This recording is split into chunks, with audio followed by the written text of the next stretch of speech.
Nyt lähdetään ahvenjahtiin. Käydään testaa vähän Norolan vieheitä. Katsotaan mitä sieltä tulee. Tänään on testissä tällaisia Norolan lähettämiä uistimia. Näyttää aika herkulliselta. Täällä on tämmönen Disco Dancer. Mä veikkaan, että tää ruskea väri saattaa olla täällä. Aika kova sana. Wrist Rocker, Flick. Vähän niinku Jiggy, Belly Dancer. Niin lähdetään näillä testaamaan. Tälleen se ui. Tosta mä tykkään, kun monesti lipoissa voi olla vähän niinku vaikeuksia saamaan se pelti pyörimään kunnolla. Tää lähtee kyllä saman tien pyöriin. Se on iso plussa. Lentää hyvin kyllä. Oi, kato, siellä on heti.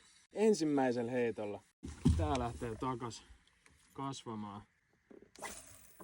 Kattokaa tätä.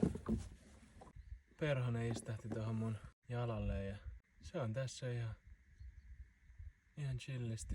No niin, nyt meillä on tää taas ahven kiinni. Ei ollut isompi ahven syönnillä, niin mä ajattelin testaa sit haukea seuraavaksi. No niin. Lähdin testaa haukea tollasella lightspoonilla ja sieltähän iski sitten. Ei mikään valtava, mutta ihan varmaan. Oho. Sillä virtaa. Hyvä ruokakala. Nätti. Veret pois saman tien.